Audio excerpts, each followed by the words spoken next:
Bismillahirrahmanirrahim. Assalamualaikum warahmatullahi wabarakatuh. Selamat berjumpa kembali anak-anak dengan Pak Guru, Pak Sarjan. Dalam kesempatan awal semester genap ini, Pak Guru akan melanjutkan materi prakarya aspek kerajinan. Dalam kesempatan ini nanti anak-anak akan Pak Guru ajak untuk memahami materi limbah keras organik dan limbah keras anorganik.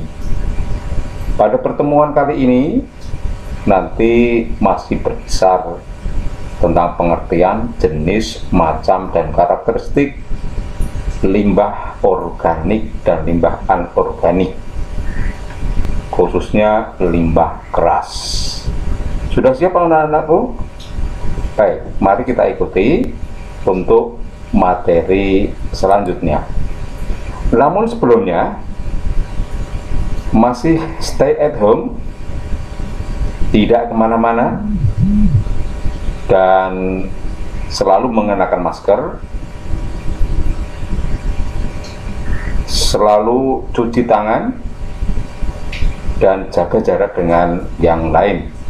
Karena di masa pandemi ini kita tidak tahu siapa pembawa dan siapa yang menularkan. Intinya kita bisa menjaga diri sendiri. Nah, ini anak-anak cover judul materi kali ini, prinsip jenis dan karakteristik kerajinan bahan limbah keras, disampaikan pada semester genap.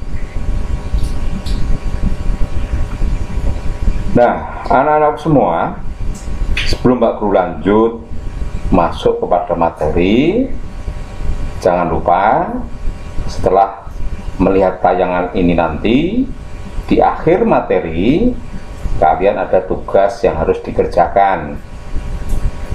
Tugas bisa dikerjakan sendiri di rumah, sehingga nanti menciptakan kemandirian bagi kalian.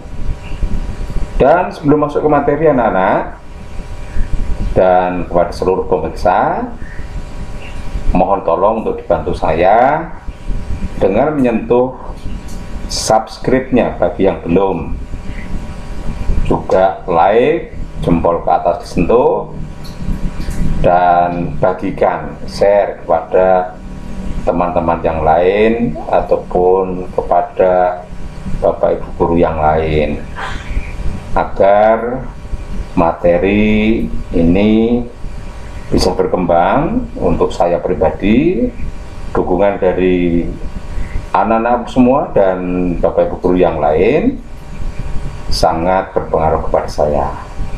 Terima kasih sebelumnya saya ucapkan, dan mari kita masuk pada materi selanjutnya. Pengertian. Bagian pertama, apakah limbah keras itu? Limbah keras merupakan limbah yang berwujud keras, padat, tidak mudah berubah bentuk, tidak mudah diolah, serta tidak mudah terurai dalam tanah. Nah, ini makanya disebut dengan limbah keras. Selanjutnya, limbah keras itu dikelompokkan menjadi dua: limbah keras organik, dua limbah keras anorganik. Sekali lagi, limbah keras itu dikelompokkan menjadi dua: limbah keras organik dan limbah keras anorganik. Limbah keras itu relatif sulit diurai. Limbah tersebut banyak berasal dari: satu, hasil samping kegiatan industri; kedua, hasil samping dari pertambangan; dan ketiga, hasil samping sampah domestik rumah tangga. Jadi sekali lagi, limbah keras itu dihasilkan dari ketiga kelompok ini.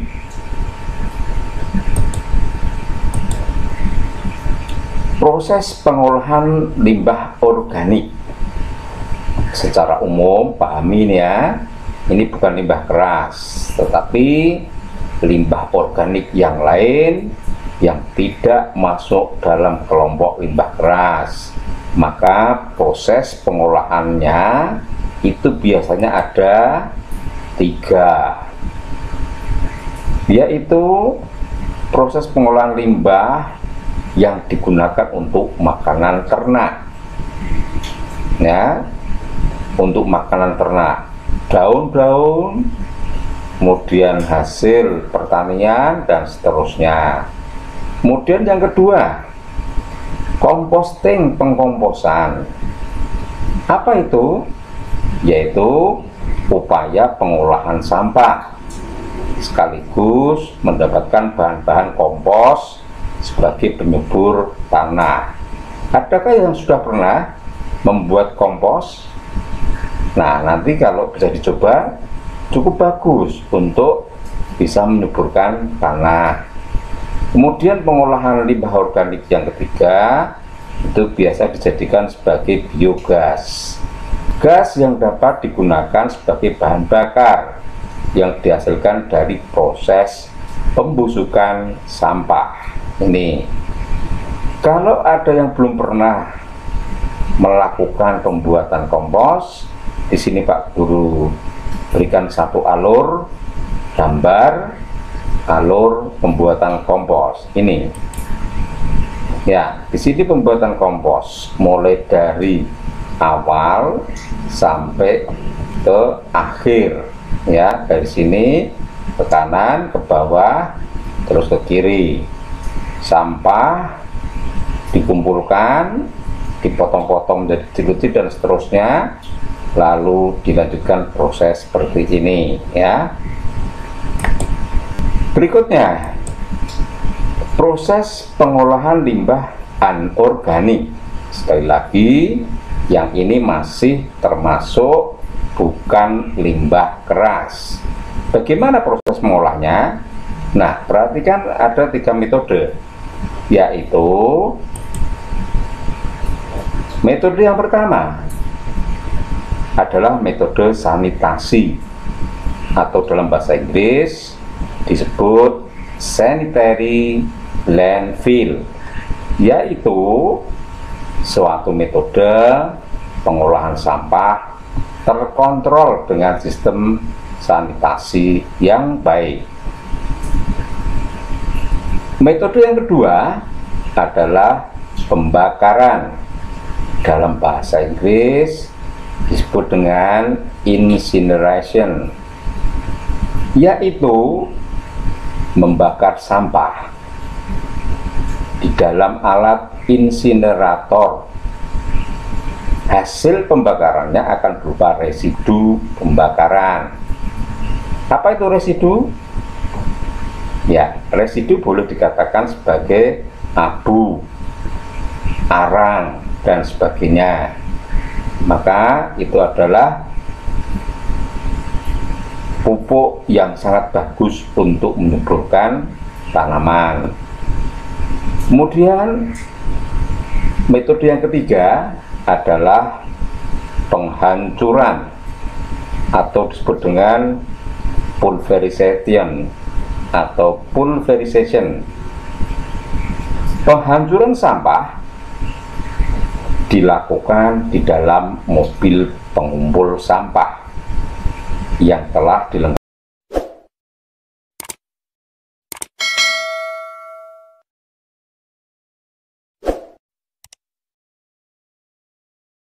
dengan alat pengaduk sampah. Sampah-sampah tersebut langsung dihancurkan menjadi potongan-potongan kecil yang dapat dimanfaatkan untuk menimbun tanah yang letaknya lebih rendah. Jadi di sini sampah tersebut dihancurkan sehingga nanti bisa menjadi kering, padat, dan dalam jumlah besar mampu salah satunya berfungsi untuk menutup bagian-bagian tanah yang lebih rendah. Ini proses pengolahan limbah anorganik, bukan limbah keras yang dapat kita temui sehari-hari. Selanjutnya, prinsip kerajinan bahan limbah keras. Bagaimana toh prinsip dari penggunaan ataupun pemanfaatan bahan limbah keras? Maka di sini prinsipnya ada 3. Ya, perhatikan di sini. Ada reduce, reuse, dan recycle. Nah, ini oleh dunia diberikan satu simbol tentang 3R ini: reduce, reuse, dan recycle. Apa tuh itu reduce, reuse, dan recycle? Nah, ini perhatikan. Prinsip pengolahan limbah keras dikelola dengan 3R, yaitu reduce adalah prinsip mengurangi atau meminimalisir penggunaan. Misalnya, saat ini plastik sudah mulai menutup bagian dunia. Plastik kalau ditimbun tidak akan bisa hancur dalam waktu cepat. Maka sekarang sudah ada program kurangi atau minimalisir penggunaan plastik. Itu prinsip yang pertama. Reuse yaitu prinsip menggunakan kembali. Nah, dalam proses menggunakan kembali ini kita bisa menggunakan benda, alat yang masih dapat berfungsi untuk bisa digunakan kembali dan mengurangi pembelian, sehingga nanti tidak akan mengurangi kantong Bapak Ibu. Prinsip yang ketiga, recycle, yaitu mendaur ulang.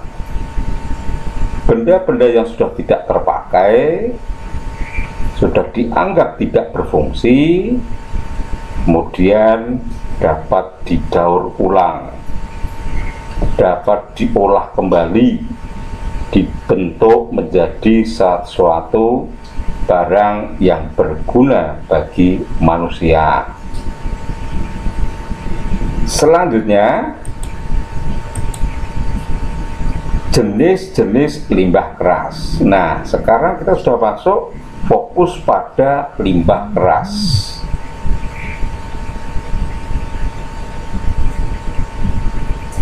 Ya, yang pertama adalah limbah keras organik. Limbah keras organik. Ya, limbah keras organik. Meskipun di sini tulisannya limbah organik, tetapi ini kelompok limbah keras organik. Yang kedua, limbah keras anorganik. Limbah keras anorganik. Ya, jadi sekali lagi, jenis-jenis limbah keras itu dibedakan menjadi 2 juga, ya. Limbah keras organik dan limbah keras anorganik. Apa itu limbah keras organik dan apa itu limbah keras anorganik? Maka pada tayangan selanjutnya adalah sebagai berikut. Limbah keras organik. Nah, dalam pengertian limbah keras organik yaitu limbah yang terdiri atas kandungan bahan yang kejal, solid, kuat, dan tidak mudah berubah bentuk. Berasal dari sumber daya alam daratan dan lautan. Nah, sekali lagi, limbah keras organik itu merupakan limbah yang terdiri atas kandungan bahan yang kejal, solid, kuat, dan tidak mudah berubah bentuk. Asalnya dari mana? Yaitu dari sumber daya alam, daratan, dan lautan. Contohnya ini ya, ada cangkang kerang laut, ada sisik ikan keras, tulang ikan, tulang hewan berkaki 4, ataupun tempurung kelapa dan potongan kayu. Nah, ini contoh. Kemudian wujudnya dari contoh ini, ya, ini tayangan berikutnya. Contoh dari limbah keras organik tadi adalah seperti ini. Maka ini yang merupakan cangkang kerang, ya, cangkang kerang laut. Mungkin bagi sebagian orang, cangkang kerang laut ketika ditemui, cangkang kerang itu tidak punya fungsi apa-apa. Tetapi sebagian orang yang kreatif, cangkang kerang akan menghasilkan duit yang cukup banyak. Berikutnya, contoh berikutnya. Nah, di sini ada sisik ikan. Sisik ikan ini mampu dibuat satu kerajinan dari sisik ikan. Nah, tidak terpikirkan toh oleh kita ketika ibu kita sedang memasak ikan, sisik itu dibersihkan, tetapi kemudian kita buang begitu saja. Nah, di sini nanti akan ada metode kerajinan pembuatan karya dari sisik ikan. Dapat dibuat apa toh sisik ikan ini? Nah, nanti ada contohnya. Berikutnya. Nah, di sini siapa yang suka makan ikan? Nah, ikan pasti yang diambil apanya? Dagingnya. Ikan diambil dagingnya dan kemudian sisanya adalah tulang ikan. Biasanya kita tidak memanfaatkan tulang ikan tersebut. Kalau punya kucing, ya paling hanya dilempar ke kucing. Nah, di sini tulang ikan ternyata dapat dibuat suatu karya yang cukup unik. Berikutnya, nah, ini adakah yang belum pernah lihat apa ini? Ini adalah tempurung kelapa. Tempurung kelapa. Jadi banyak sekali tempurung kelapa ternyata bisa dimanfaatkan untuk suatu kerajinan yang unik dan menarik. Ini adalah tempurung kelapa.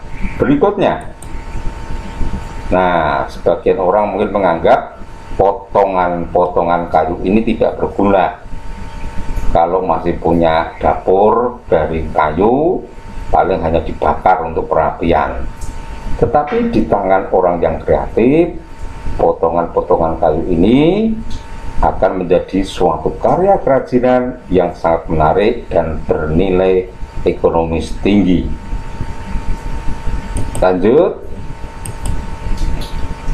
Hampir semua limbah keras organik dapat dimanfaatkan kembali sebagai produk kerajinan. Nah, sekali lagi, hampir semua limbah keras organik itu dapat dimanfaatkan sebagai produk kerajinan. Tetapi harus diperlukan peralatan yang cukup kuat untuk membantu dalam pengerjaannya. Sehingga meskipun hampir semua limbah keras organik itu dapat dimanfaatkan kembali, diperlukan satu alat pendukung lain untuk mengerjakan. Contoh, ini tadi di depan ada apa? Tempurung kelapa. Setelah diolah di tangan pengrajin yang sudah ahli, ternyata tempurung kelapa bisa menjadi seperti ini, ya, teko gelas yang dapat dipakai untuk menyajikan minuman. Selanjutnya,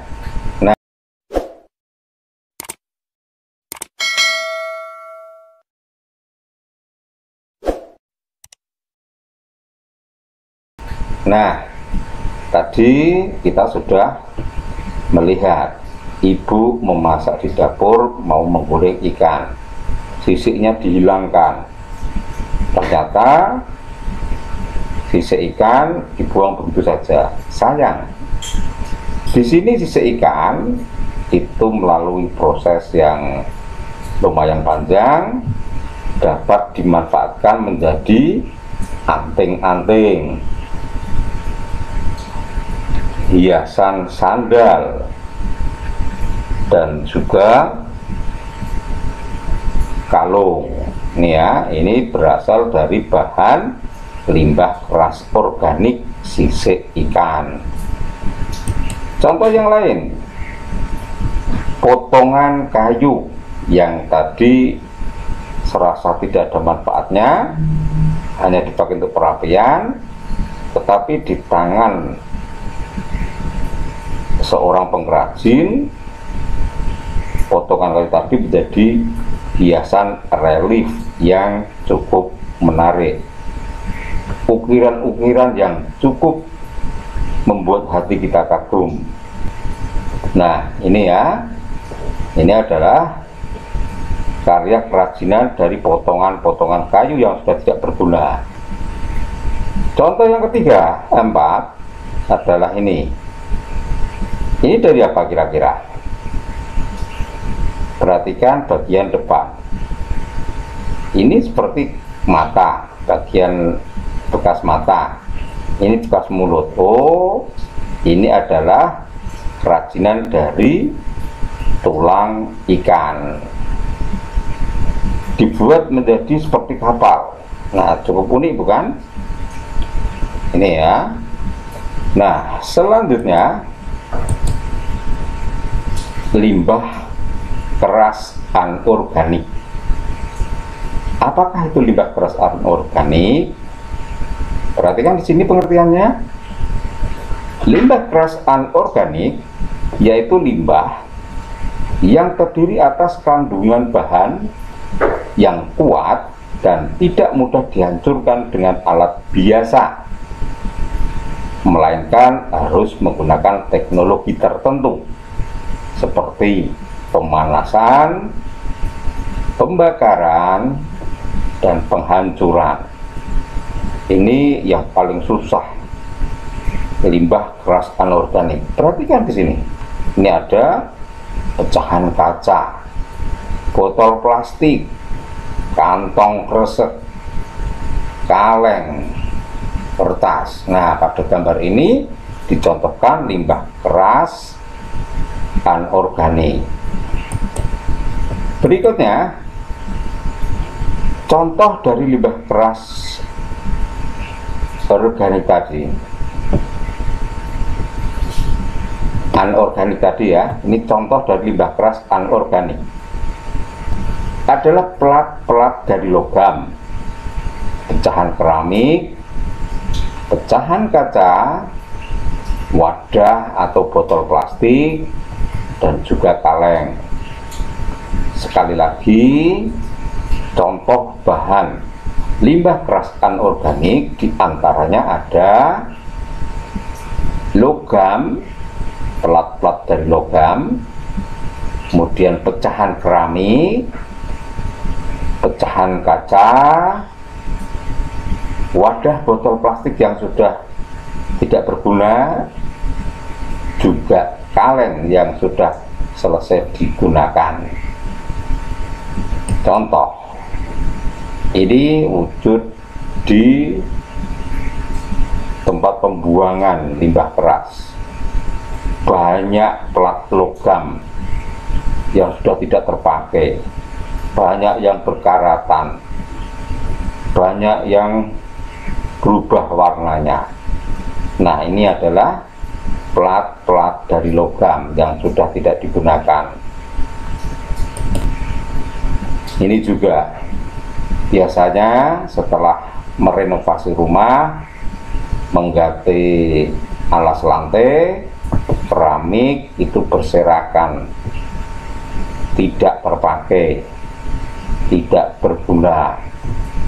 Maka nanti di tangan orang yang kreatif, pecahan keramik ini akan memiliki manfaat tertentu. Nah, di sini ada berbagai macam kaca, botol kaca, mangkok kaca, dan seterusnya yang sudah pecah. Tentu kalau sudah pecah biasanya langsung kita singkirkan jauh-jauh dari rumah agar tidak mencelakai yang di rumah. Ini adalah pecahan kaca. Berikutnya, nah yang di sini biasanya kalau kita minum langsung dari toko, seperti sekarang ini banyak kita temui di toko-toko serba, banyak minuman-minuman botol plastik. Di sini yang sudah selesai biasanya langsung dibuang tempat sampah. Tetapi di tangan pengrajin, botol ini nanti akan berubah menjadi sesuatu yang memiliki nilai manfaat yang lain dan bernilai ekonomis tinggi. Contoh yang terakhir, ini kaleng minuman, kaleng obat dan sebagainya sudah tidak terpakai. Ini akan diubah bentuknya, diproses oleh tangan-tangan yang terampil, akan menjadi sesuatu yang bernilai ekonomis tinggi. Kita lihat contoh di belakang ini. Meskipun begitu, tidak semua limbah keras dapat diolah kembali menjadi karya kerajinan karena keterbatasan alat dan teknologi. Coba simak contoh ini. Nah, di tangan yang kreatif, ini plat logam dan seterusnya disulap menjadi miniatur kendaraan bermotor. Cukup unik bukan? Nih ya. Lalu botol minuman, spray aqua dan sebagainya, ternyata ini mampu diubah menjadi sapu. Ya, sapu ternyata memiliki manfaat yang lain. Lalu bekas-bekas botol kaleng yang sudah tidak terpakai, ternyata di sini menjadi miniatur band, ya, alat musik gebuk. Melihat dari bentuknya, ini kepala kita sudah mengarah pada drum. Nah, seperti ini ya. Jadi kaleng bisa dimanfaatkan menjadi kerajinan unik. Selanjutnya, nah, pecahan kaca. Pecahan kaca itu di tangan yang ahli, di sini dapat diubah bentuk menjadi patung anjing ya. Jadi patung anjing dibuat dari pecahan kaca. Cukup rumit dan jelimet ya. Nih, contoh yang terakhir, pecahan keramik. Nah, di sini ternyata pecahan keramik mampu dibuat sesuatu ornamen untuk vas bunga dan sebagainya. Ini contoh pemanfaatan limbah keras anorganik. Selanjutnya, proses pengolahan limbah keras dilakukan secara sederhana. Tahap-tahapannya itu biasanya meliputi sebagai berikut. Satu, biasanya dilakukan pemilihan bahan limbah, proses tahapan seleksi bahan limbah. Yang kedua, setelah ketemu bahan limbah yang dipilih, yang kedua adalah pembersihan limbah, dicuci pakai sabun, pakai bensin, dan sebagainya. Yang ketiga, setelah dicuci, dibersihkan, kita boleh mengeringkan di bawah terik matahari, lalu mulai dikerjakan, yaitu pewarnaan, coloring. Di sini bahan limbah tadi menjadi sesuatu yang lebih indah. Yang kelima, proses pengolahan yang kelima adalah pengeringan setelah dilakukan pewarnaan atau coloring. Terakhir, finishing, penghalusan bahan agar nanti tidak membahayakan bagi yang menyentuh dan sebagainya. Ini proses pengolahan limbah keras secara sederhana yang bisa kita lakukan sendiri. Nah, terakhir anak-anakku semua, setelah menyimak dari awal sampai akhir tentang materi limbah keras organik dan limbah keras anorganik, sampailah pada penghujung, yaitu tugas. Apabila dalam tayangan ini masih belum jelas, kalian sudah mengambil modul, maka modul bisa dipelajari kembali. Tugas yang harus dikerjakan, ini tugasnya, kerjakan tugas pada modul kalian dan dipindahkan di kertas folio. Ditulis identitas lengkap kalian yang meliputi nama, nomor absen, dan kelas.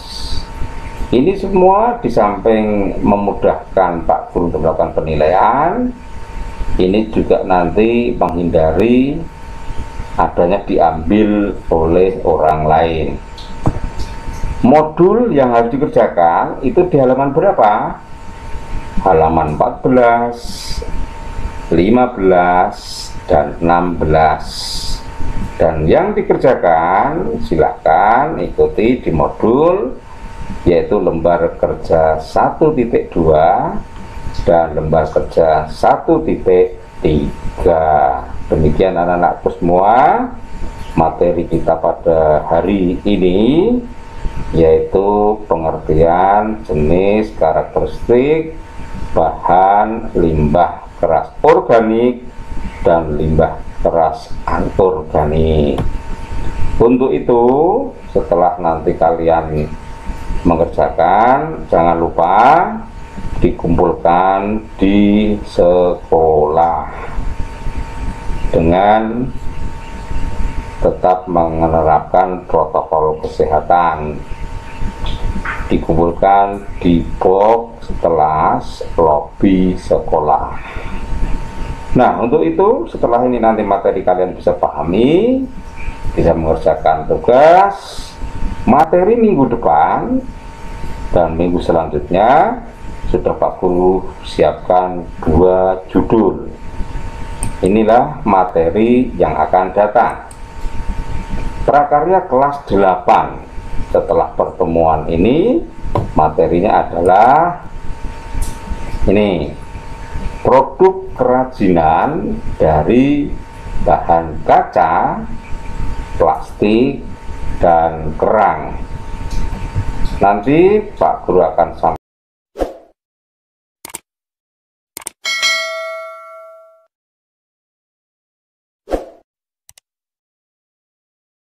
sampaikan cara proses produksi kerajinan dari bahan tersebut. Setelah ini akan dilanjutkan dengan yang berikutnya adalah ini. Materi berikutnya adalah berkarya kerajinan dari bahan kaca, kerang, dan plastik. Maka semuanya bisa kita manfaatkan. Demikian anak-anakku semua yang bisa Pak Guru sampaikan pada pertemuan kali ini. Semoga apa yang sudah Pak Guru sampaikan ini dapat kalian serap dan kemudian bisa mengerjakan tugasnya, lalu bersiap untuk materi selanjutnya, produk kerajinan dari bahan keras, limbah organik, anorganik. Saya kira cukup. Terakhir sebelum Pak Guru akhiri, bagi yang belum sentuh subscribe-nya, silahkan sentuh dulu, kemudian sentuh jempol ke atasnya, dan boleh dibagikan agar menjadikan saya lebih bersemangat untuk menyiapkan materi-materi ajar prakarya kelas 8 dan kelas-kelas yang lain. Kurang lebihnya mohon maaf. Billahi taufiq wal hidayah. Wassalamualaikum warahmatullahi wabarakatuh.